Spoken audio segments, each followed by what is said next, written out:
فاسألوا أهل الذكر إن كنتم لا تعلمون۔ میرا سوال یہ ہے کہ ہڈی کی تجارت کرنا کیسا ہے؟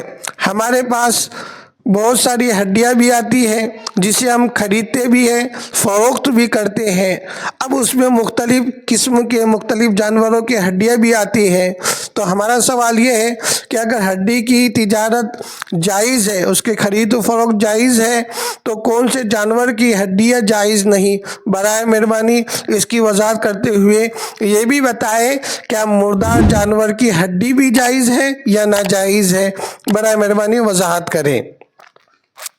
جی محترم سائل صاحب، ایک بات ذہن میں رکھیں، ہڈی کی تجارت جائز ہے، ہڈی کی تجارت جائز ہے، خرید و فروخت کر سکتے ہیں، لیکن ناجائز جو ہے وہ انسان کی ہڈیاں ناجائز، اس کی خرید و فروخت جائز نہیں۔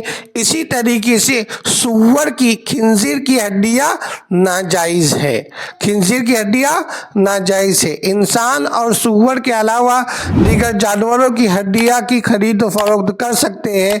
اگر کوئی مردار جانور کی ہڈیاں بھی آپ کے خرید و فروخت میں آ جائے تو اس کی بھی تجارت جائز ہے، مردار جانور کی بھی۔ صرف یہ بات ذہن میں رکھنا، انسان اور سور کی ہڈیوں کے علاوہ دیگر جانوروں کی ہڈیاں، اگرچہ مردار جانوروں کی ہڈیاں آ جائے تو وہ تجارت جائز ہے۔